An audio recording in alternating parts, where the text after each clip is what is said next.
Querido irmão, vou dar continuidade ao ensino sobre a territorialidade, ou os espíritos territoriais. A palavra de Deus ela diz assim, Mateus, que trouxeram-lhe então um endemoniado cego e mudo, e de tal modo o curou, que o cego e mudo falava e via. Ou seja, esse endemoniado, ele não tinha doença física, ele tinha uma doença espiritual. A surdez e a mudez dele era por causa de um espírito maligno. Depois que Jesus expulsou o espírito maligno, ele voltou a falar e a ver. E assim foi comigo. Depois que Jesus expulsou, Jesus não, né? Uma pessoa de Deus expulsou os espíritos malignos em nome do Senhor Jesus, as minhas enfermidades desapareceram. E toda a multidão se admirava e dizia, não é esse o filho de Davi? Mas os fariseus, ouvindo isso, diziam, este não expulsa os demônios, senão por Beelzebu, príncipe dos demônios. Jesus, porém, conhecendo seus pensamentos, disse-lhes, todo o reino dividido contra si mesmo é devastado, e toda cidade ou casa dividida contra si mesma não subsistirá.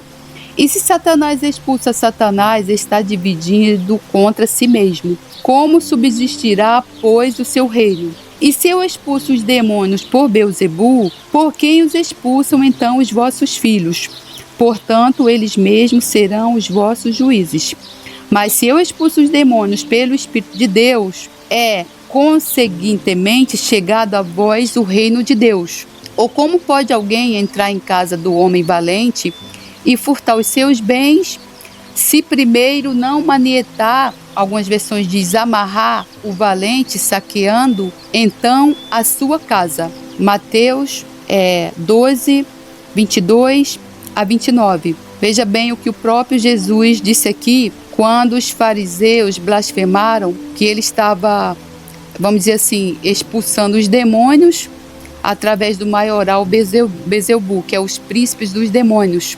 Ele disse que não tinha como ele estar expulsando demônio através desse principado de Beelzebu, porque toda cidade ou casa dividida contra si mesma, ela não subsistirá. Satanás, ele não vai expulsar os seus próprios demônios. Uma pessoa não vai expulsar os demônios em nome de Beelzebu ou em nome de Satanás. Ela vai expulsar em nome de Jesus. E ele diz aqui que, veja bem, toda casa ou cidade dividida por quê? Por contendas, por brigas. A igreja também dividida por rebelião, por contendas, ela não vai subsistir. Veja a lição que Jesus dá aqui nesse versículo.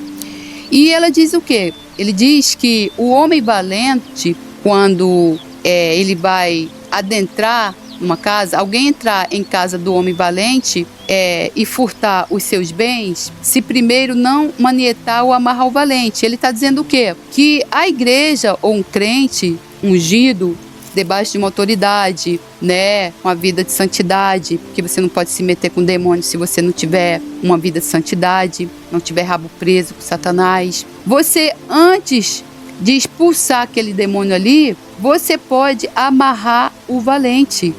Você pode, em nome do Senhor Jesus, amarrá-lo. Como? Você vai orar, interceder, fazer guerra espiritual. Assim, esse versículo, ele se aplica à questão dos espíritos territoriais. Porque a igreja de Jesus, ela tem as chaves na mão, ela tem a autoridade, ela pode amarrar o homem forte. Nós devemos tomar autoridade para confrontar o inimigo amarrando. A palavra amarrar, ela vem do grego e significa impedir o movimento para sacar os bens do valente. Então, primeiro, você tem que impedir o seu movimento ou amarrá-lo para lançar mão dos seus bens. Os intercessores, né, daquela igreja, eles podem ir assim sobre a cidade e começar a fazer guerra espiritual, amarrar e impedir o movimento do espírito, ali do espírito de corrupção que estiver naquele lugar, do espírito de prostituição, de violência, sobre aquela cidade, sobre aquela regência. E a igreja, ela também tem o poder de ligar e desligar. Jesus disse lá em Mateus 18, 18, em verdade eu vos digo que tudo que ligardes na terra será ligado no céu, e tudo que desligardes na terra será desligado no céu. No Novo Testamento, Jesus usou a palavra ligar com o sentido de proibir e desligar com o sentido de soltar, permitir ou liberar. Então a igreja ela tem esse poder de ligar e desligar. E o que vocês proibirem na terra será proibido no céu. E o que permitirem ou soltarem na terra será permitido ou solto no céu. Por quê? Porque a igreja é o corpo de Cristo. Jesus falou lá para Pedro: Tu és Pedro, e sobre essa pedra edificarei a minha igreja. E as portas do inferno não prevalecerão contra a igreja do Senhor. Então, qual é o papel da igreja? O papel da igreja é arrancar das mãos de Satanás a chave, porque a Bíblia diz que o mundo jaz do maligno. Como é que nós vamos arrancar as chaves da mão de Satanás entregues por Adão, que pecou? Através do nosso cabeça, nosso Senhor Jesus Cristo. Porque o Filho de Deus já se manifestou para desfazer as obras de Satanás. Só que a igreja precisa fazer o papel dela, porque Jesus, ele não vai descer lá do céu, irmão, para batalhar aqui com Satanás, não. Jesus, ele só vai voltar quando a igreja tiver feito o papel dela e de pregar o evangelho. Só que nós precisamos fazer a nossa parte com a intercessão. A igreja ela precisa se levantar como intercessora, como um exército com bandeiras, como está lá em Eclesiastes. Porque a nossa luta não é contra a carne, né? A Bíblia diz que é contra principados e potestades nas regiões celestiais. Veja o que diz aqui em Cantares. Quem é esta que aparece como a alva do dia, formosa como a lua, brilhante como o sol, formidável como um exército com bandeiras? Eclesiastes 6:10. Essa é a igreja. Aqui é a noiva, se comparada à igreja. A noiva e a igreja. Só que essa noiva aqui, ela precisa se levantar. Essa noiva aqui, ela precisa hastear a bandeira. Ela precisa tomar conta daqueles territórios. Ela precisa botar esses demônios, esses principados, para correr, em nome do Senhor Jesus. Como jejum, oração, intercessão. O trabalho não é de uma igreja só, é de um exército. Você precisa entender os principados ali, estudar, conhecer o seu inimigo, como é que um exército ele ataca. Primeiro ele conhece as estratégias dos seus inimigos.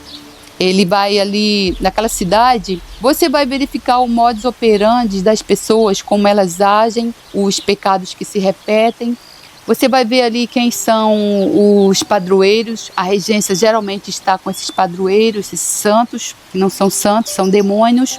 E você vai atacar, porque se você não atacar, você vai ser atacado e vai ser encurralado. É o que está acontecendo aí com as muitas igrejas de Cristo. As igrejas estão sendo encurraladas. E os pastores, a única coisa que eles estão fazendo é pregando a palavra, uma letra morta, ninguém se converte, estão sendo ali oprimidos, a população toda sendo oprimida, a igreja também oprimida, as igrejas vazias, morta, e uma igreja morta não pode levantar nenhuma formiga, quanto mais uma alma que está morta ali nos seus pecados. Então, Jesus ele poderia descer lá e resolver esse problema aqui num minuto, porque a Bíblia diz que Satanás está debaixo dos escabelos dos seus pés. Mas Jesus ele não vai se ocupar nisso. Quando ele voltar, ele já vai voltar com o cetro na mão para julgar as nações. Por isso que a igreja precisa fazer o papel dela. Se a igreja não se levantar, o mundo vai continuar do jeito que está, cada dia pior. Agora, se a igreja se levantar, o mundo se curvará. A resposta para o mundo, a resposta para a iniquidade que domina, a resposta para os pecados abomináveis que se alastram, para as doenças, as iniquidades, os cativeiros, essa vida de escravidão, é a igreja. A igreja tem a resposta. A igreja é a resposta. E uma estratégia que a igreja deve usar é essa: a intercessão, a tomada dos lugares. arrancar as chaves da mão de Satanás. Então, qual é o papel da igreja? E, consequentemente, ali, dos crentes, né? Porque a igreja somos nós, somos os crentes. O papel da igreja é fazer intercessão. Para conquistar a cidade é necessário haver um grupo razoável de intercessores preparados, né? Porque eles farão o papel de ponta de lança para abrir as brechas nas muralhas das fortalezas do inimigo, até que as nuvens das trevas desapareçam. São os que em todo o tempo darão a cobertura e todos os tipos de operação, dos diversos níveis. A estratégia da conquista deverá ser regada de intercessão todo o tempo, não pode parar, não é um dia. À medida que você vai fazendo a intercessão naquele lugar, naquela cidade, expulsando, amarrando o valente, aqueles principados, eles vão bater em retirada, porque é o nome do Senhor Jesus, eles precisam sair. Eu fiz isso aqui. Aqui eu tenho minha casinha aqui na beira do rio. Todas as vezes que eu ia para o rio, tinha um grupo ali de macumbeiros fazendo trabalhos ali, dançando, vestido de branco, fazendo despacho. Eu comecei a combater aquilo ali. Quando eles chegavam lá, eu ia para lá, pegava a minha Bíblia, começava a proclamar, começava a cantar salmos, pedir a ajuda do Espírito Santo de Deus. E eles viram que eles não estavam mais manifestando ali, porque quando a presença do Espírito Santo está no lugar, a arca do Senhor está no lugar, a glória do Senhor está no lugar, as trevas, elas vão ter que bater em retirada. E elas que têm que se sentir oprimidas, não é a luz. A igreja é a luz. Não é a igreja que tem que estar oprimida, irmão, nas cidades. São as trevas. Nós é que temos que oprimir as trevas, porque nós somos a luz. Eles são a escuridão. Então, a luz sempre vai vencer. A luz sempre reina, porque a luz é o sol da justiça, é a estrela da manhã. A nossa luz é o nosso general, é o nosso Senhor Jesus Cristo. É o rei dessa guerra, é o rei da batalha. Então, eu proibi. E eu coloquei uma plaquinha lá, feliz é a nação cujo Deus é o Senhor. Nunca mais eles apareceram aqui. Essa já é a 5ª ou 6ª vez que eu venho para cá, eles não apareceram mais lá. E se aparecerem, eu vou lá e vou fazer guerra espiritual. Porque agora eu estou debaixo de cobertura, eu posso, né? E meu general é Jesus Cristo. E se ele me colocou aqui, é para eu ser a embaixadora dele aqui nesse lugar. Nós precisamos ter em mente que nós somos embaixadores de Cristo. E o papel de embaixador é quando? É o quê? É agir ali naquele lugar onde tem guerra. E quando a guerra, vamos dizer assim, pega fogo, as coisas ali pegam fogo, Deus nos tira ali e bota em outro lugar. É assim o embaixador. O embaixador não toma tiro não, irmão. O embaixador, o helicóptero chega lá, baixa lá, pega ele em 2 segundos. Assim é a nossa vida. Então, todo aquele que quer levar a sério e participar da conquista de uma cidade tem de levantar intercessores pessoais. O escudo de oração e da intercessão deve ser colocado ao redor dos pastores e guerreiros envolvidos na conquista da cidade. A intercessão, ela é usada como proteção de Deus, como cobertura e como meio de guerra. Nós estamos numa guerra, irmão, quer você queira, quer não. Se você decidir não entrar na guerra, você será derrotado a si mesmo, porque Satanás, ele vai vencer.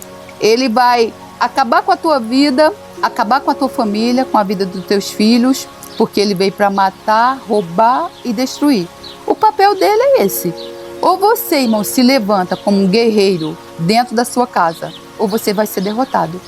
Ou você se levanta, irmão, como um guerreiro para lutar pela vida dos teus filhos e arrancar teus filhos das trevas, ou teus filhos vão para o lago de fogo de enxofre. Então, irmão, uma coisa eu te pergunto. Como é, irmão, que a gente vai dormir sabendo que, vamos dizer assim, a gente está salvo, porque a gente está nos caminhos do Senhor e a nossa casa toda vai para o inferno. Nosso marido vai para o inferno, nossos filhos vão para o inferno. Como, irmão? Irmão, eu te pergunto, como nós podemos dormir, irmão, botar a cabeça no travesseiro e dormir? Então a igreja, ela precisa se levantar, ela precisa se levantar hoje, né? A intercessão estratégica de guerra é o real confronto com Satanás, que tem em suas mãos o domínio de pessoas, famílias, igrejas, cidades e nações.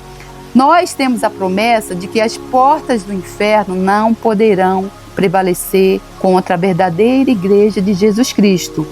Veja bem, a verdadeira. Portanto, ela deve tomar autoridade para confrontar o inimigo, amarrando, ligando e desligando, repreendendo, expelindo, pisando e resistindo. Irmãos, esse era o ministério de Jesus durante os 3 anos que ele ficou aqui. Esse era o ministério dos seus discípulos. Não tem por que a igreja hoje estar fazendo diferente. A Bíblia diz que Jesus é o mesmo, ontem, hoje e para todo o sempre. Jesus não mudou, a Bíblia não mudou. Por que a igreja mudou? Porque, irmão, a igreja só quer viver de pregar meras palavras, palavras vãs, como diz Paulo. Por que a igreja não quer exercer o ministério de cura e libertação e de ressuscitar mortos que Jesus mandou? Por que, irmão? Qual é o rabo preso que a igreja tem com Satanás, que não quer entrar de frente com Satanás, que não quer atacar Satanás? Se você não atacar, irmão, numa guerra, se você ficar lá no campo de barraca armada, lá dormindo, o inimigo vem, ele vai atacar. Então, nós precisamos sair da defesa para o ataque. Uma das armas mais poderosas é a própria palavra de Deus, é proclamar a palavra de Deus, ir num lugar e profetizar ali que aquela cidade será do Senhor, essa cidade é do Senhor, toda essa cidade servirá ao Senhor. Está faltando profetas, irmão, na igreja do Senhor. A Bíblia diz que onde não há profecia, o povo se corrompe. Isso está em Provérbios 29, 18. Então, não havendo profecia, o povo se corrompe, mas o que guarda a lei, esse é feliz. Onde não há revelação divina, o povo se desvia, mas bem-aventurado é quem obedece à lei. Ou seja, está faltando profecias, está faltando profetas. Por quê? Como que no Antigo Testamento tinha tantos profetas? Por que hoje em dia você não vê mais profetas? Por quê? Porque a igreja ela está operando debaixo de maldição, porque ela está fazendo obras na força da carne, na força do seu próprio braço, porque a glória do Senhor se foi e acabou, se foi-se a glória. E a igreja está morta, e uma igreja morta, ela não ressuscita nem grilos, quanto mais almas mortas. Então, está faltando profecias. Então, com as profecias, com os profetas, você vai lá fazer guerra espiritual nesses lugares, nessas cidades. E, continuando aqui, uma das formas muito poderosas de guerrear, por exemplo, é você proclamar ali naquele lugar, Senhor, eu proíbo que retaliações venham sobre a igreja, sobre o povo de Deus, em nome do Senhor Jesus. Eu proíbo essa tempestade sobre a cidade e libero a paz de Deus, a fome pela presença de Deus e a busca de Deus sobre a cidade, em nome do Senhor Jesus. É você fazer profecias ali para aquela cidade. É você desdizer todo aquele espírito, toda aquela regência que rege ali aquele lugar. É você repreender e expelir. A Bíblia diz em Mateus 17, 18, e repreendeu Jesus o demônio que saiu dele, e desde aquela hora o menino sarou. Jesus repreendeu o demônio, repreendeu os ventos e o mar, repreendeu a febre, em Mateus 8, 26, e concedeu aos seus discípulos a autoridade de expelir demônios. Isso está em Marcos 3,15. Então a igreja ela tem essa autoridade. Embora os pastores legalistas falem que isso não existe, eu vi uma pregação de um pastor, um homem de Deus, falando que não existe essa história de repelir, de expulsar, disso, daquilo outro. Irmão, você precisa se ater ao que está na palavra. Jesus não mudou, a sua palavra não mudou. Nós temos poder, a igreja também tem poder para pisar serpentes e escorpiões. Essa é uma linguagem figurada que Jesus usou como sentido de subjugar, colocar debaixo dos pés, exercer autoridade sobre os demônios na intercessão da guerra espiritual. Essa é outra maneira de se exercer autoridade sobre os demônios. Hoje você não vê ninguém pisando na cabeça de demônios, irmão. Por quê? Porque tem medo. Tem medo por quê? Talvez tem medo do que o demônio vai fazer com a vida dele. Igual os demônios fizeram lá com os filhos de Cefa. Deram uma surra neles, rasgaram as roupas dele e eles saíram ensanguentados e saíram correndo. Por quê? Porque não tem uma vida de santidade, não tem uma vida de oração, não tem uma vida de jejum, né? Outra forma é resistir. A palavra de Deus diz: sujeitai-vos, pois, a Deus, resistir ao diabo e ele fugirá de vós. Tiago 4,7. É outra maneira de guerrear e fazer fugir o inimigo. Resistir significa opor-se. Como nós podemos, a igreja pode identificar as forças destruidoras de um país, de uma cidade, de um bairro, né? Além da intercessão, que é fundamental para o confronto e para a quebra de maldições sobre a cidade, é importante fazer uma boa pesquisa sobre a região, para saber quem é o homem forte do lugar e nortear todo o processo de intercessão. Essa pesquisa é o que se chama de mapeamento espiritual. Você vai lá, uma equipe em oração, em jejum, orientado pelo Espírito Santo de Deus, pedir para Deus identificar ali quem é o homem forte daquele lugar. O homem forte daquele lugar, geralmente, ele é encabeçado por um, vamos dizer assim, um padroeiro de uma cidade, é o que se chama de padroeiro. Ele está por trás. Geralmente tem, Satanás é o cabeça, né? Como é que se organiza o quartel-general de Satanás? Ele é o cabeça, debaixo dele tem os principados e as potestades, e abaixo tem aqueles demônios mais pé de chinelo, tipo Pombagira, Zé Pilintra, Tranca-Rua, com esses nomes, né? O mapeamento espiritual é a maneira de interpretarmos por que determinada cidade comporta-se de certa forma. Por que há tanta depressão naquele lugar? Por que aqueles habitantes trabalham tanto, mas vivem na miséria, problemas financeiros? Por que a ocorrência de tantas mortes estranhas e assim por diante? Vícios, prostituição, sujeira. Eu vou dar um exemplo aqui, por exemplo, do lugar onde eu tenho a minha casinha, é em Santo Aleixo. Santo Aleixo é um município de Magé. Magé é uma cidade que é conhecida pelo um alto índice de homicídios.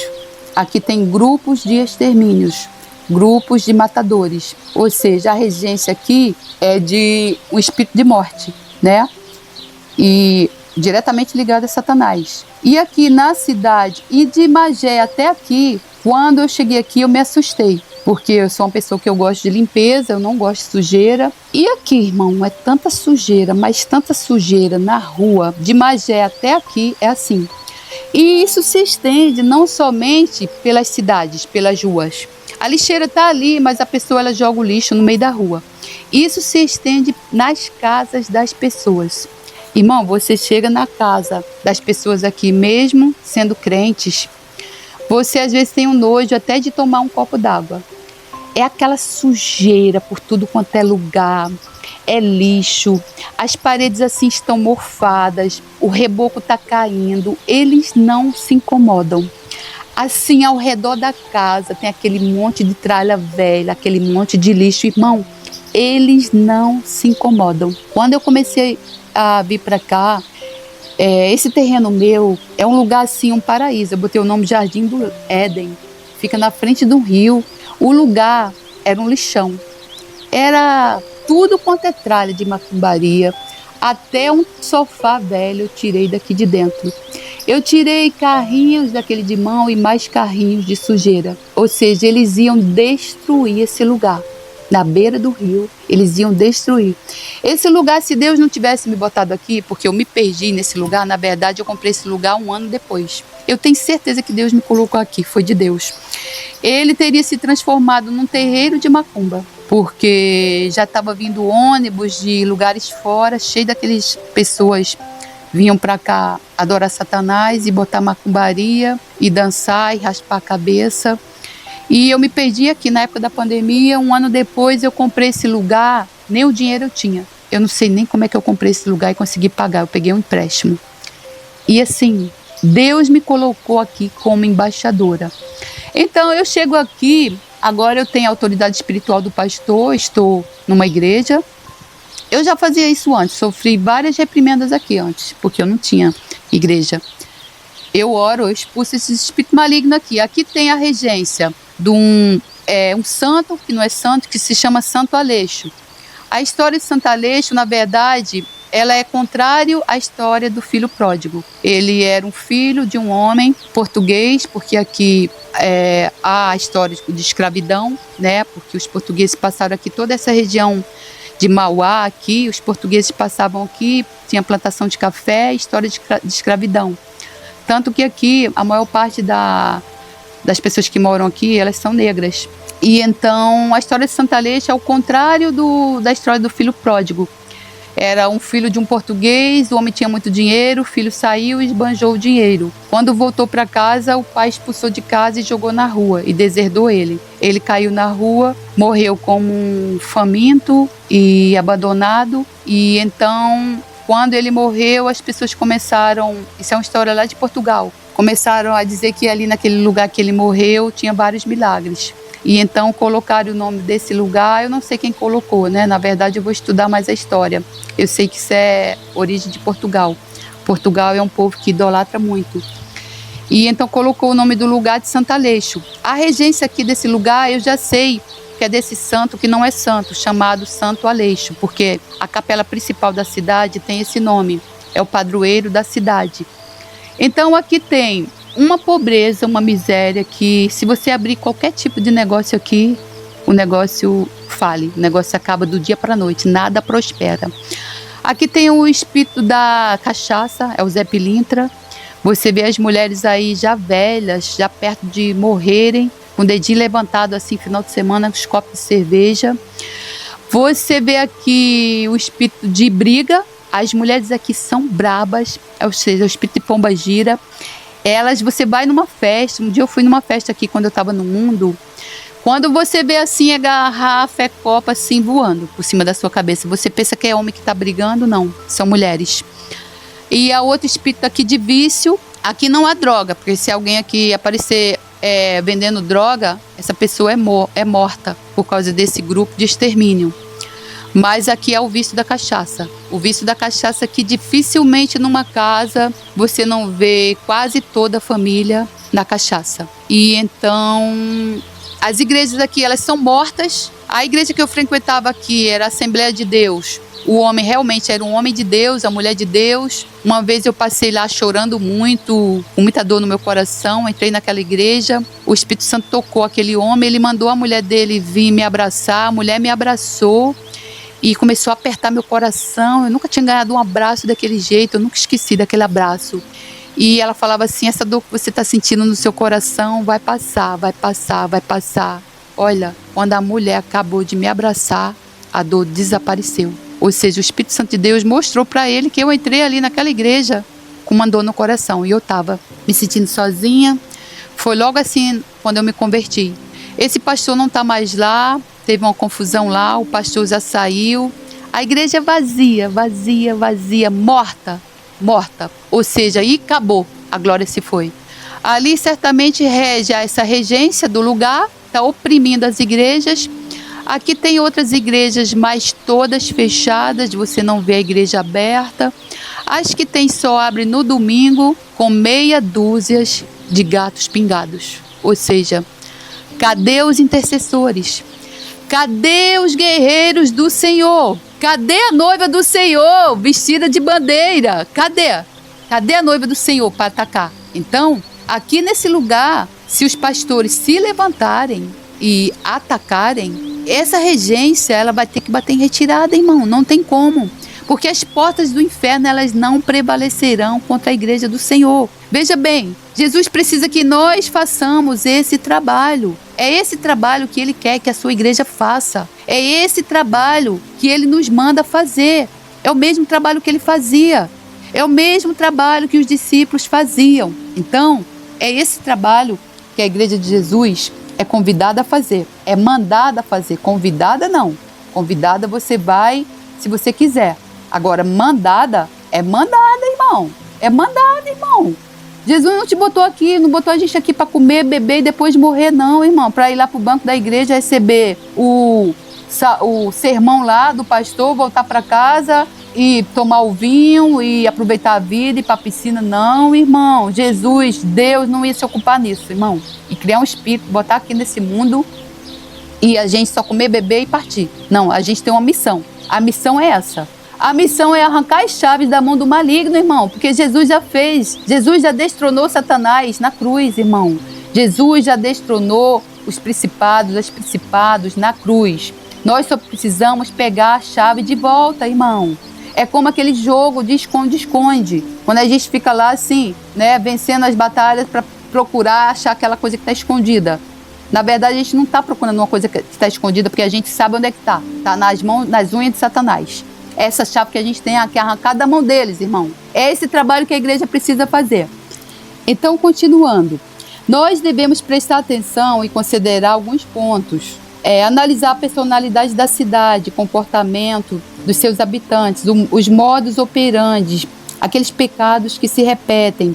Você pode se isolar num lugar em jejum, aquela equipe, em oração, de frente para o principado que controla a cidade e dar comandos, proclamar a palavra de Deus e fazer profecias ali sobre a palavra de Deus naquele lugar. Você também, a igreja ela precisa pesquisar a história da fundação da cidade. A cidade ela pode estar encarnando o espírito do seu fundador, né? Portanto, é muito importante saber com que motivação a cidade foi fundada, quem foi o homenageado, quais foram os objetivos do fundador da cidade, se houve ali matança, extermínio de tribos indígenas, escravidão, derramamento de sangue, se houve lutas por terras, se houve participação de pessoas ou coisas passadas envolvidas com o reino das trevas. A história da cidade ela pode dar alguma luz importante para discernir o principado reinante. Verificar os dados históricos de escravidão, derramamento de sangue, assassinatos em massa, violência, corrupção relacionados com o governo da cidade. Tudo isso pode dar uma ideia do que a cidade fez para que esses principados e potestades passassem a ter o direito legal para atuar naquela cidade, com a opressão e a escravidão espiritual. Procurar saber a história da disputa entre famílias, a história de intrigas políticas e os acontecimentos importantes da cidade, desde a fundação da cidade. Quem é o padroeiro da cidade? Aquilo que eu já falei aqui em relação aqui à cidade de Santo Aleixo. Muitas vezes o principado, o homem forte, ele está diretamente ligado com a idolatria da cidade. Isso eu já falei aqui. Verificar os pontos onde acontecem desastres estranhos e mortes inexplicáveis. Acidentes assim na estrada, em rodovias, perto da cidade, ou mesmo na entrada na cidade. Identificar os portais da cidade, né? Na Bíblia, os locais de julgamento, de tomada de decisões importantes para as cidades e para a vida dos seus habitantes, eram feitas nos portais das cidades. Por exemplo, em 2 Samuel 15:2, diz que Absalão ficou nos portais da cidade para roubar a fidelidade e a lealdade do povo, preparando a sua tomada de poder. E nos portais da cidade também foi decidido quem ficaria com Ruth, a Moabita. Isso está em Ruth 4:1. O que seriam os portais da cidade nos dias de hoje? Seria aí os órgãos governamentais, as prefeituras, as câmaras de vereadores, as universidades, as torres de comunicação, de TV, os estúdios de TV. Por exemplo, a Rede Globo. A Rede Globo ela é uma potência que modela e conduz, influencia a opinião pública, ao ponto até mesmo de eleger presidentes. Então ali também existe uma regência. Por exemplo, ali na Rede Globo existe a regência do espírito da maçonaria. Você precisa identificar os pecados mais frequentes da cidade. Você vai ver pelos comportamentos das pessoas. Depois de você determinado tempo na cidade, basta apenas alguns dias. Bastou apenas alguns dias eu aqui para eu identificar. Aí você vai ver pecados que se repetem, né? Como corrupção, violência, prostituição, derramamento de sangue, tráfico de crianças, drogas, alcoolismo, rebelião da juventude. Todo tipo de iniquidade você vai ver claramente assim se repetindo. As pessoas elas são influenciadas pelo aquele mesmo principado ali. E você quando muda para um lugar, se você não fizer parte do reino de Deus, você e a sua família também vão ser influenciados ali. Não vai demorar muito tempo, teu marido ali vai estar te traindo, ou você vai estar traindo teu marido.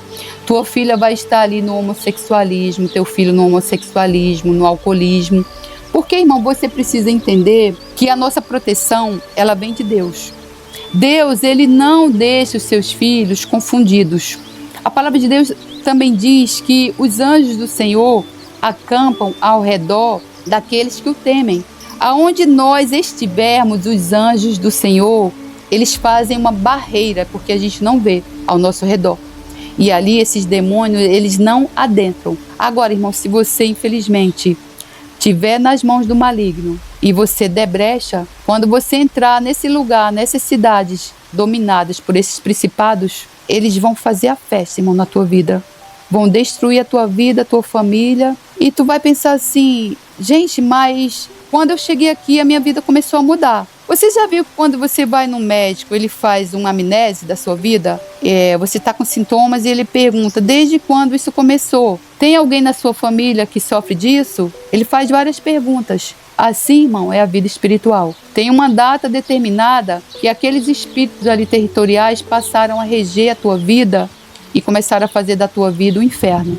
A tua vida não anda, não prospera, é só morte, destruição, porque o diabo ele veio para matar, roubar e destruir. E você não sabe nem quando, nem como, nem porquê. E muitas vezes, às vezes você nem é uma pessoa assim que vive no pecado, esses pecados da obra da carne piores, igual eu fui. Mas você tem essa vida aí de luta, batalha espiritual o tempo inteiro. Porque sua vida está sendo afetada por esses principados aí do local onde você mora. É bom lembrar que o pecado da idolatria, ela chama outros abismos, né? Como a prostituição, a violência, a corrupção e a pobreza. A palavra de Deus diz que um abismo chama outro abismo, né? Quando se vai fazer um mapa espiritual daquele lugar, a anamnese daquele lugar, é bom fazer pesquisar na cidade. Deve procurar saber por que um determinado pecado é nela tão dominante, tão reinante. Aqui o lixo, né? Então tem a Maria Mulambo, que predomina aqui. Aqui é o Zé Pilintra, homem e mulheres aqui na bebedice. E aqui é pobreza e miséria, ou seja, está ligado ao principal da cidade, que é a idolatria. Um santo do Paô que eles adoram, chamado Santo Aleixo. Está explicado porque aqui nada prospera. É uma pobreza, mas é pobreza mesmo, irmão. É pobreza, miséria mesmo. E você entra na casa de uma pessoa que dificilmente a casa ela vai estar rebocada, pintada. Não. Casa descascando, caindo reboco. Eles nem se incomodam com isso, por causa também do espírito da Maria Mulambo, né? E também nós temos que aprender a orar inteligentemente contra esses poderes. Você não vai orar ali, irmão, ai Senhor, tenha de misericórdia. Não, irmão, ali é guerra, irmão, espiritual. É 3 dias de jejum, é combater o inimigo, é expulsar, é amarrar, é bater em retirada, é clamar o sangue de Jesus. Então, muitas vezes o principado da cidade está ligado com uma pessoa que é poderosa no mundo, né? No mundo espiritual das trevas. E você precisa fazer uma análise ali, se ali tem feiticeiro, bruxo, até mesmo satanista, ou até mesmo maçonaria. Essa pessoa ela pode ser muito temida e procurada por pessoas famosas. Ela trabalha muito intimamente com os espíritos que dominam toda uma cidade ou uma região. O feiticeiro, o bruxo, é uma pessoa que incorpora todos os desejos do principado e naturalmente se oporá à pregação do evangelho com todas as forças, procurando enganar a multidão, apresentando-se como um anjo de luz, demonstrando seu poder através de sinais e maravilhas, curas, adivinhações e clarividência. Veja bem, aqui nesse lugar, uma pobreza, uma desgraça. O meu vizinho aqui tem um centro, não é o centro espírita, aí é um centro ele chama de Umbanda Branca. Irmão, você precisa entender que ou é treva ou é luz. As trevas não existe essa história de Umbanda Branca, magia negra. E o quintal da casa dele, ao redor aqui da minha casinha, fica cheio de carro. Eu fechei a estrada porque eles estacionavam também o carro aqui dentro. E eles vêm ali para ele fazer trabalho. O cara, ele anda num Jeep, todo ano ele troca de carro, é uma vida próspera, enquanto que os vizinhos aqui, muitos crentes, vivem na miséria, na pobreza. E as ruas aqui ficam cheias de carro e eu passo carros bons, carros novos, dessas pessoas que vêm procurar ele aqui para fazer trabalhos. Ele diz que só faz o bem, e muitas vezes a pessoa chega pedindo para ele desfazer casamento e ele não faz isso. E é uma pessoa que, se você bater lá na porta dele, ele vai te ajudar em tudo que você precisar fazer. É uma pessoa, inclusive, que fala de Deus. É uma pessoa que é muito querida aqui no lugar, porque as pessoas gostam dele, porque ele, se ele passar na rua, ele para o carro, ele dá carona, né? Já tem um outro aqui que diz que é crente, mas passa pelos vizinhos na rua, no sol quente, cheio de bolsa, e não para o carro, mas ele para o carro. Porque ele acha que essas obras que ele faz, ele vai angariar a salvação, né? Mas ele está enganado. E um tempo eu comecei a mandar as pregações de um livro para ele, porque eu estava no grupo aqui da água, uma água que vem da mina, mas agora eu saí desse grupo. Eu oro, intercedo pela vida dele, né? Porque ele é servo de Satanás, ele está levando muitos para o inferno e as pessoas não veem, né? As pessoas não veem que o dia que elas deixarem de dar uma roda ungida para a pomba gira ali na esquina, a vida dela vai virar um inferno. E então, ele aqui é vamos dizer assim, o bruxo do lugar, vamos dizer assim, né?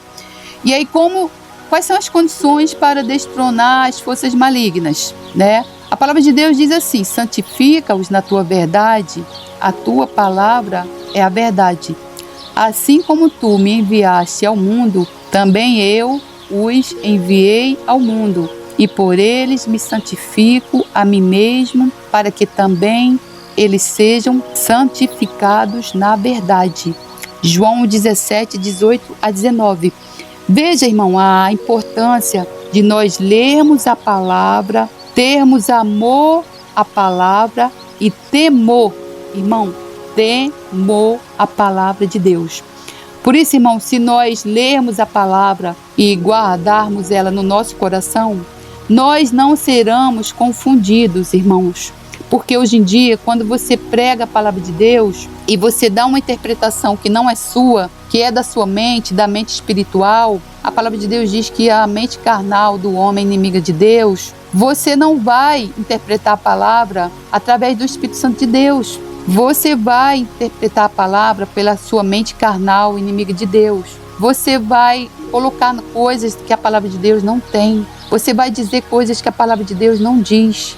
Você vai retirar coisas que a palavra de Deus diz para você não retirar. Você vai inventar, irmão, que na Bíblia tem pastoras, quando na verdade não tem. Isso traz uma consequência muito grande para uma igreja. Você criar um líder que não tem.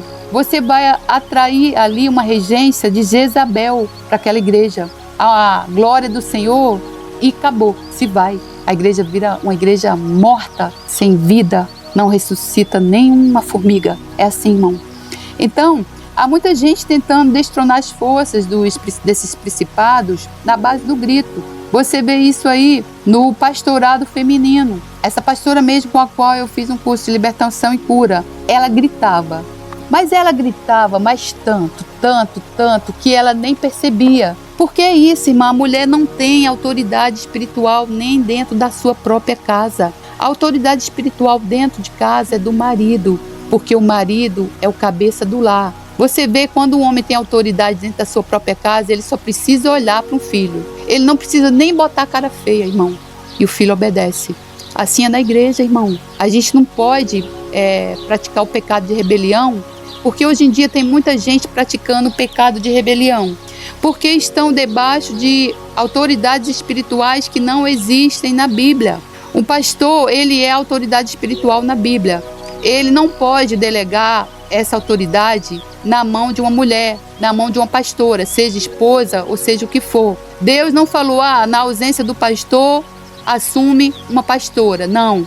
A Bíblia diz, Paulo diz lá que é um varão, um homem, não chegado a bebidas, homem de uma mulher só. Está lá os requisitos de um líder da Bíblia. E se você se afastar disso, você vai trazer maldição para o seu ministério. Seu ministério vai morrer. Você vai morrer. Todas as pessoas ali vão morrer na opressão.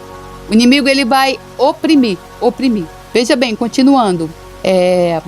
Muitos cristãos sem bases bíblicas, né, pastoras, tal, elas tentam fazer esse trabalho, mas tentam fazer de uma forma superficial e na ingenuidade, porque não conhece o verdadeiro campo da batalha, a guerra. Como que as igrejas hoje vão ter grandes avivamentos? Como?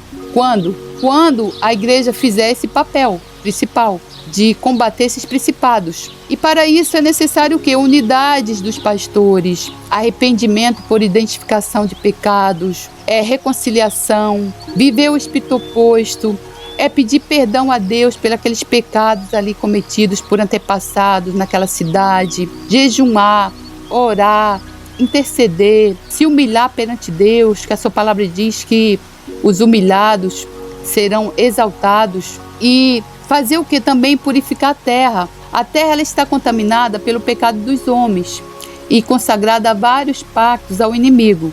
Então, por essa razão, a primeira coisa que fazemos é purificar a terra e cancelar os pactos feitos sobre ela. A Bíblia diz no Salmo 58:2 que antes no coração forjais iniquidades, sobre a terra pesais a violência das vossas mãos. O estabelecimento do território ele deve ser feito após a purificação da terra. Deve ser estabelecidas as fronteiras, uma vez que Deus entrega os territórios por limites. Isso faz parte da lei da territorialidade. Todo lugar que pisar a planta do vosso pé, vô-lo tenho dado, como eu disse a Moisés, desde o deserto e do Líbano, até ao grande rio, o rio Eufrates, toda a terra dos heteus e até o grande mar para o poente do sol, será o vosso termo. Josué 1:3-4. Como você pode limpar uma terra ali, uma cidade ali que teve muito derramamento de sangue, mortes por disputas de terra, e também muitos assim, por exemplo, terreiros, por exemplo, onde teve muito derramamento de sangue. Você precisa entender, irmão, que o sangue é um pacto. Você pega um vinho, você ora ao Senhor, e você consagra aquele vinho, e você, em nome do Senhor Jesus, você derrama aquele vinho ali. Aquele vinho, ele representa o sangue de Jesus, e você derrama ali, você purifica aquele lugar. Então toda aquela maldição que está ali naquele lugar, em nome do Senhor Jesus, o sangue do Senhor Jesus vai remir aquele lugar. E o campo, para ficar limpo, você pode também fazer proclamações com a palavra de Deus. Deus irá estabelecer um direito territorial legal para entrar na posse da terra. O estabelecimento de altares é como assinar um contrato de compra e venda que atesta sua transferência aos novos proprietários. Ali você vai estabelecer um altar para o Senhor, com atos proféticos, com cânticos, louvores. Você pode fazer vários cultos ali, proclamar a palavra, proclamar salmos, fazer jejum e oração naquele lugar. A palavra de Deus diz assim: tomai do povo 12 homens, de cada tribo um homem, e mandai-lhes dizendo: tirai daquilo do meio do Jordão, do lugar onde estavam firmes os pés dos sacerdotes, 12 pedras, e levai-as convosco à outra margem, e depositai-as no alojamento em que haveis de passar esta noite. Josué 4:2-3. Um altar de terra me farás, e sobre ele sacrificarás os teus holocaustos e as tuas ofertas pacíficas, as tuas ovelhas e as tuas vacas, em todo lugar onde eu fizer celebrar a memória do meu nome. Virei a ti e te abençoarei. Êxodo 20:24. Quando você estabelece um altar para o Senhor, você está trazendo ali a glória do Senhor para aquele lugar. Você está trazendo luz para aquele lugar. E as trevas, elas vão ter, irmão, que bater em retiradas. A lei de propriedade territorial é levada não apenas espiritualmente, mas ela também se trata de um requisito conhecido e quando nós compramos uma propriedade, ela tem limites que a circundam e temos de assinar o contrato de compra e venda para nos tornarmos os proprietários legítimos.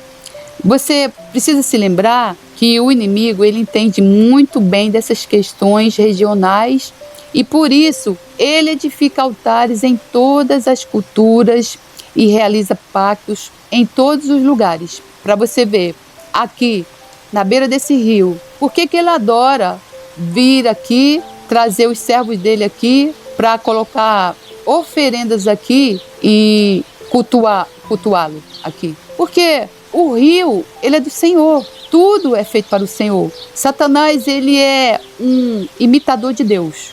Ele, além de ser um invejoso, um mentiroso, além dele ser um orgulhoso, ele é um imitador de Deus, irmão. Se você ler os Salmos, você vai ver como a Bíblia fala sobre os rios.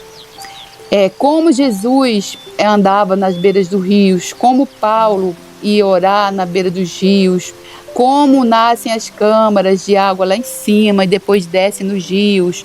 O rio, ele a água do rio, ela é como se fosse o Espírito Santo, ela te limpa. Eu quando chego aqui, eu tomo banho de rio, eu volto assim para casa renovada.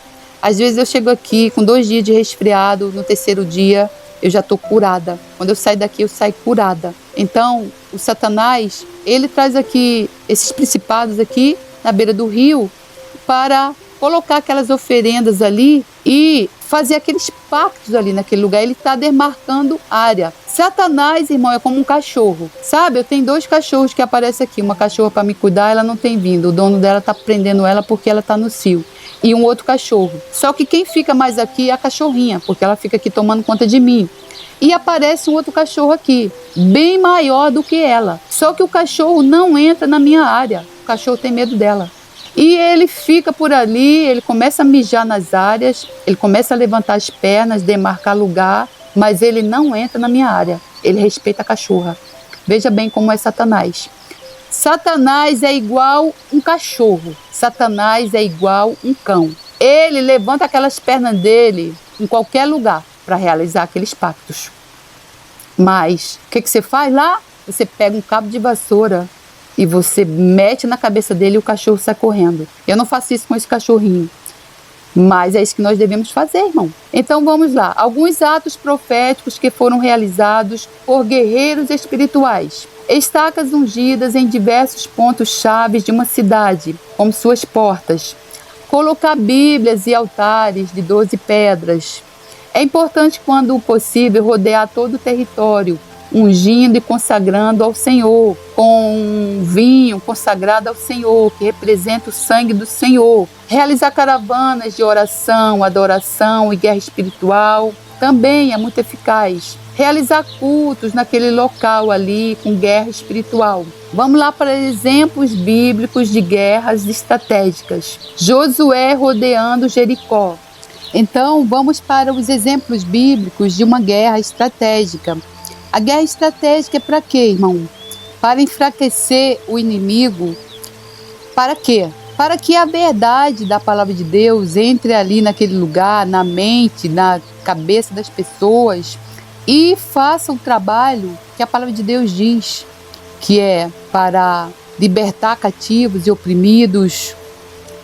Porque a palavra de Deus é ela que vai tirar a cegueira espiritual da mente das pessoas. Ela que vai quebrar aquelas cadeias, desfazer aqueles pactos. Ela que vai enfraquecer o inimigo naqueles pecados ali, daquele lugar. E quando o inimigo estiver enfraquecido, como os filhos ali de Jacó fizeram, depois que eles, vamos dizer assim, enganaram a família daqueles homens lá, que estuprou a irmã deles, acho que eram os filisteus, eles falaram assim, olha, uma das condições para você casar com a nossa irmã, foi o Jacó que falou, com a nossa filha, mas a ideia veio dos filhos, vocês fazerem a circuncisão, porque a circuncisão era somente o povo escolhido de Deus que fazia, porque a palavra de Deus mandava, né? Então, foi uma estratégia que ele usou. Quando eles estavam lá, fizeram a circuncisão, eles sabiam que eles iam ficar um período lá,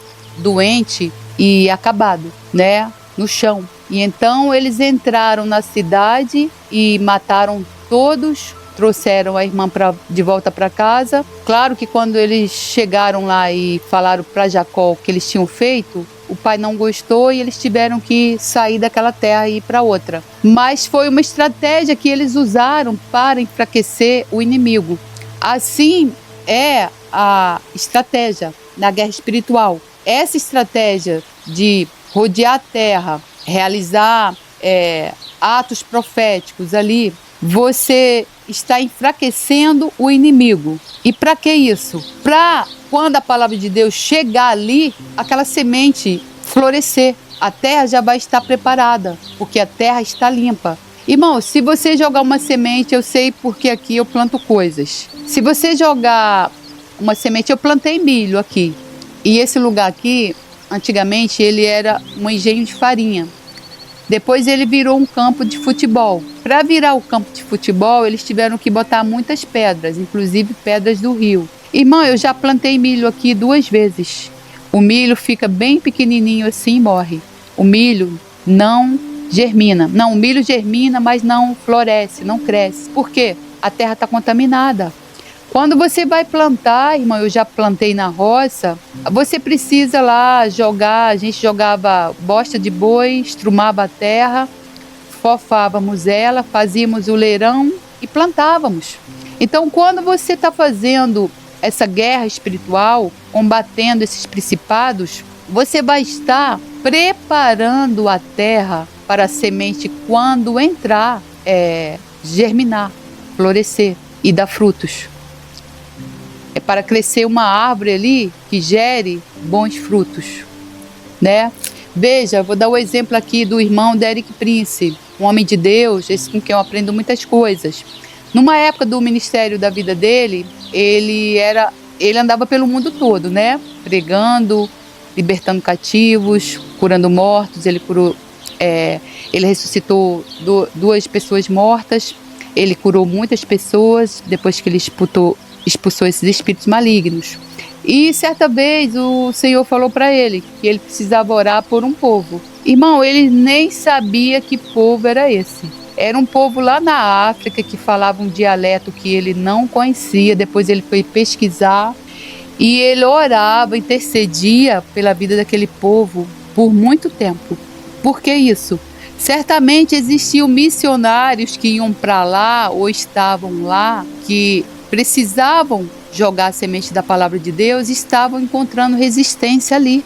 Então, como ele começou a interceder, Deus mandou ele interceder, o Espírito Santo de Deus mandou ele interceder por aquele lugar, certamente para quê? Para vencer aquelas barreiras, irmão, né?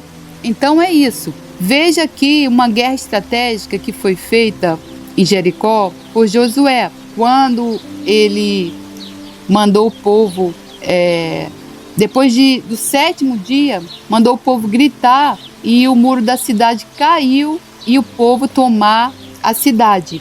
Diz assim: e sucedeu que, tocando os sacerdotes a 7ª vez as buzinas, disse Josué ao povo: gritai, porque o Senhor vos tem dado a cidade. Porém a cidade será anátema ao Senhor, ela e tudo quanto houver nela. Somente a prostituta Raabe viverá, ela e todos os que com ela estiverem em casa, porquanto escondeu os mensageiros que enviamos.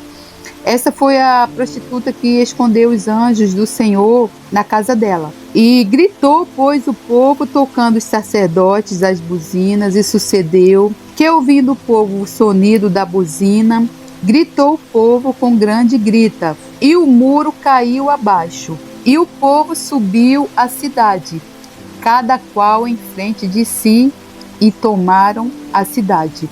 Depois de 7 dias, eles rodeando a cidade, eles tomaram a cidade. Veja, diz assim: ora, Jericó cerrou-se e estava cerrada por causa dos filhos de Israel. Nenhum saía nem entrava. Então disse o Senhor a Josué: olha, tenho dado na tua mão a Jericó e ao seu rei e aos seus valentes e valorosos. Vós, pois, todos os homens de guerra, rodeais a cidade, cercando a cidade uma vez. Assim fareis por 6 dias. E 7 sacerdotes levarão 7 buzinas de chifre de carneiro diante da arca. E no 7º dia rodeareis a cidade 7 vezes, e os sacerdotes tocarão as buzinas. E será que, tocando-se longamente a buzina de chifre de carneiro, ouvindo vós o sonido da buzina, todo o povo gritará com grande grita, e o muro da cidade cairá abaixo, e o povo subirá nele, cada qual em frente de si. Então chamou Josué, filho de Num, os sacerdotes, e disse-lhes: levai a arca do concerto, e 7 sacerdotes levem 7 buzinas de chifre de carneiro diante da arca do Senhor. E disse ao povo: passai e rodeai a cidade, e quem estiver armado, passe adiante da arca do Senhor. E assim foi como Josué dissera ao povo, que os 7 sacerdotes, levando as 7 buzinas de chifre de carneiro diante do Senhor, passaram e tocaram as buzinas, e a arca do concerto do Senhor os seguia. E os armados iam adiante dos sacerdotes que tocavam as buzinas, e a retaguarda seguia após a arca, andando e tocando as buzinas. Porém ao povo Josué tinha dado ordem, dizendo: não gritareis, nem fareis ouvir a vossa voz, nem sairá palavra alguma da vossa boca, até o dia em que eu vos diga: gritai, então gritareis. E fez a arca do Senhor rodear a cidade, rodeando-a uma vez, e vieram ao arraial e passaram a noite no arraial. Depois Josué se levantou de madrugada, e os sacerdotes levaram a arca do Senhor. E os 7 sacerdotes que levaram as 7 buzinas de chifre de carneiro diante da arca do Senhor iam andando e tocavam as buzinas. E os armados iam adiante deles, e a retaguarda seguia atrás da arca do Senhor, e os sacerdotes iam andando e tocando as buzinas. Veja que somente depois de 7 dias rodeando a cidade é que os muros foram caídos, foram derrubados, e o povo tomou a cidade. Aí você pode se perguntar: mas por que 7 dias? Porque, irmão, ele teve que obedecer ao comando de Deus.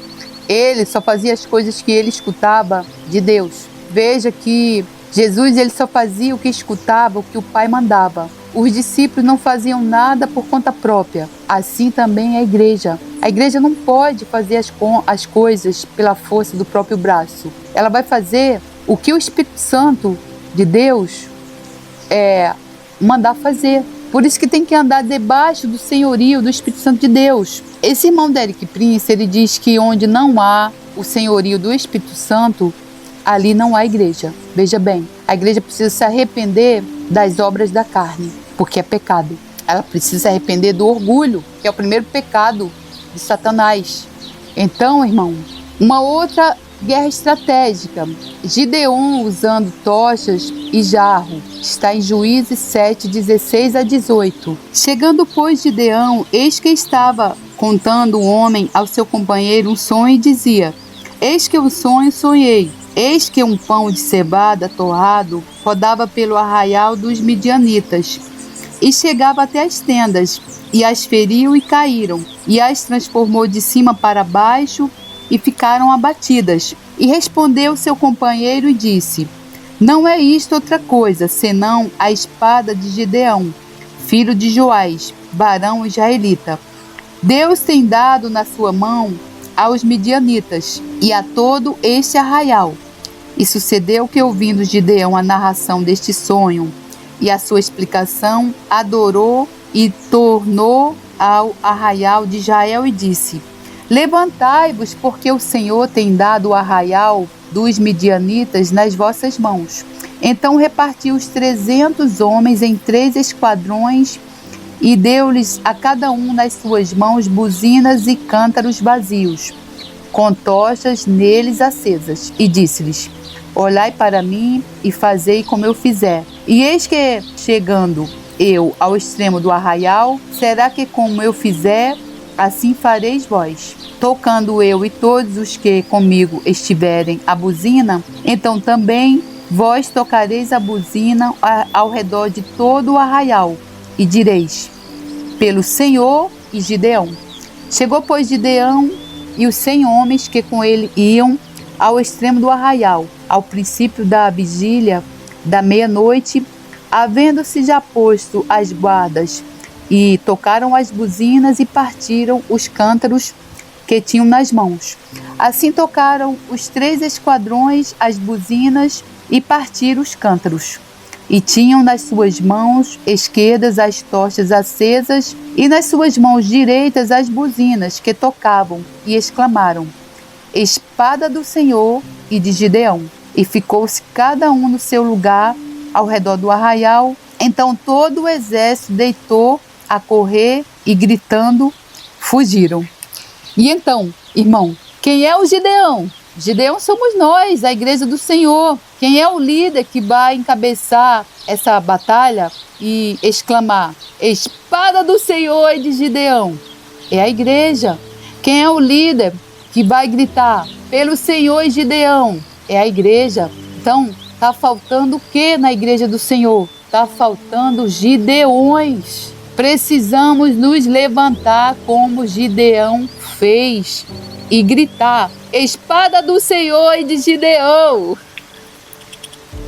Uma outra guerra estratégica feita a mando de Deus pelo profeta Jeremias. Deus falou para Jeremias para colocar pavimentação na casa de Faraó. Isso está em Jeremias 43, 9 e 10. Diz assim: então veio a palavra do Senhor a Jeremias em Táfnis, dizendo: toma na tua mão pedras grandes e esconde-as entre o barro no forno, que está à porta da casa de Faraó, em Táfnis, perante os olhos de homens judeus. E dize-lhes: assim diz o Senhor dos Exércitos, Deus de Israel: eis que eu enviarei e tomarei a Nabucodonosor, rei da Babilônia, meu servo, e porei o seu trono sobre essas pedras que escondi, e ele estenderá sua tenda real sobre elas, e virá e ferirá a terra do Egito,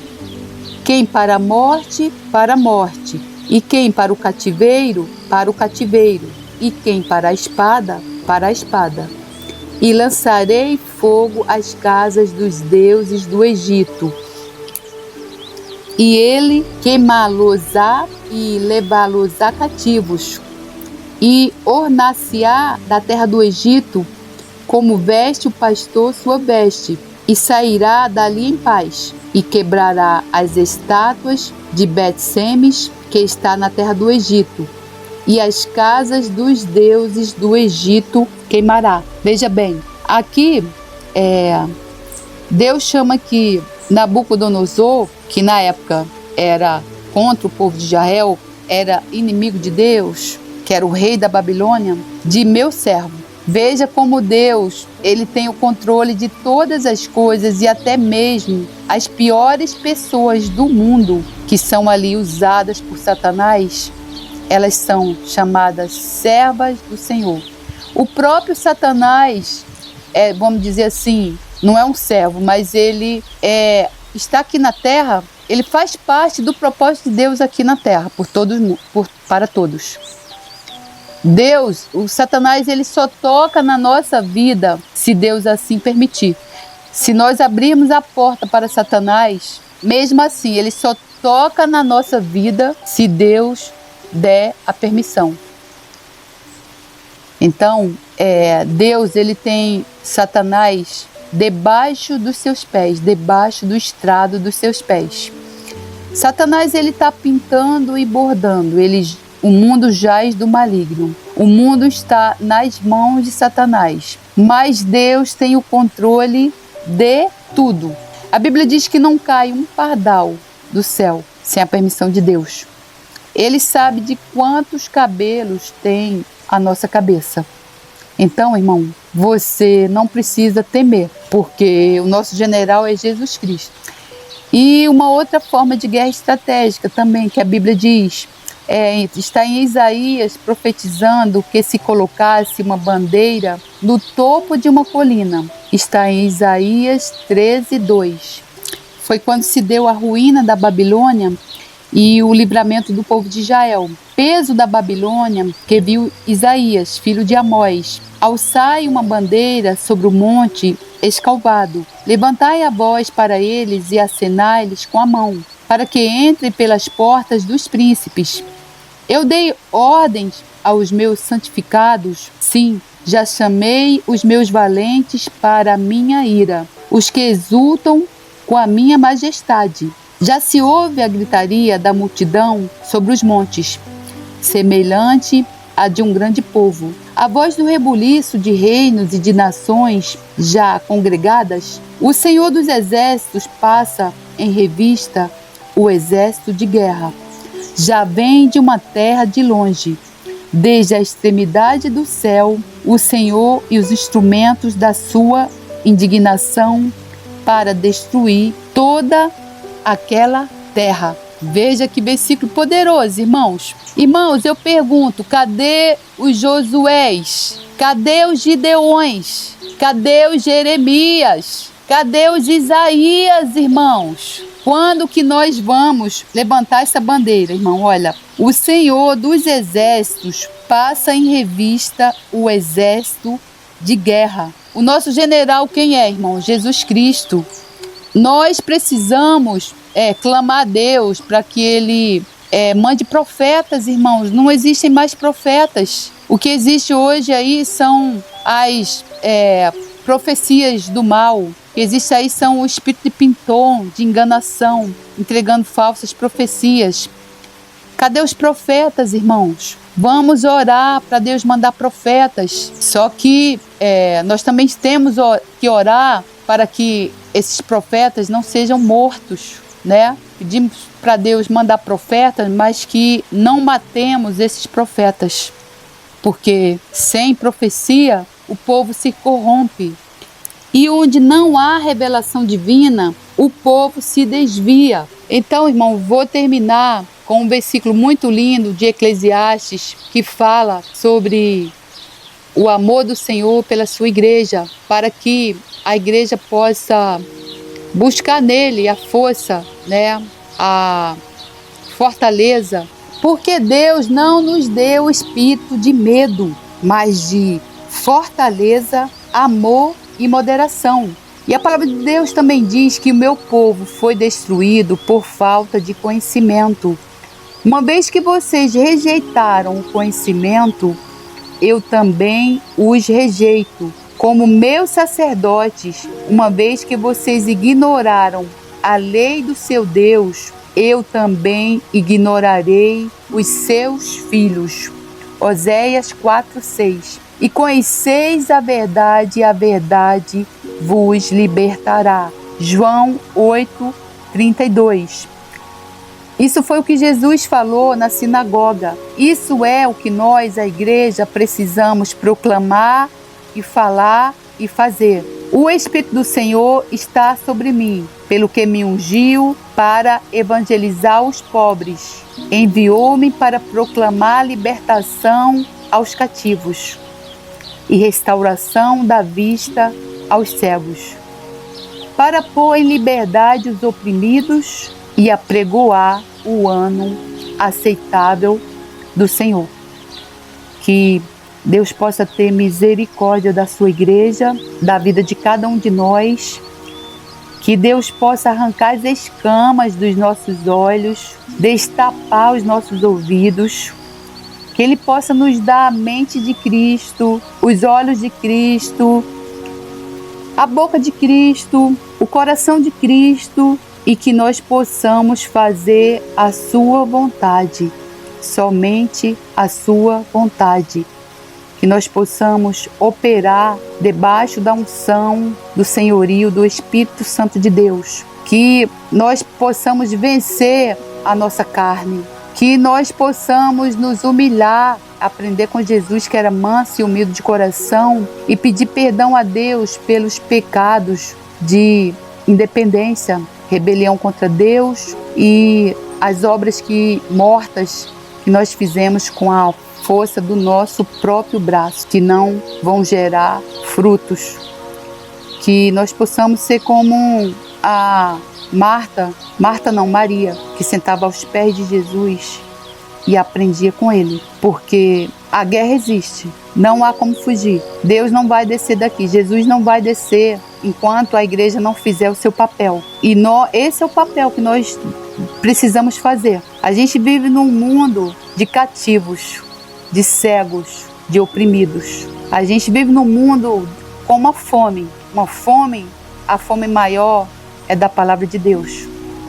A gente vive num mundo onde a gente precisa matar uma cobra todo dia e mostrar o pau. Essa cobra é Satanás e esse pau é a vara de Moisés, é a Bíblia, é a palavra de Deus. É o evangelho que salva, que liberta, que cura. Assim foi na minha vida.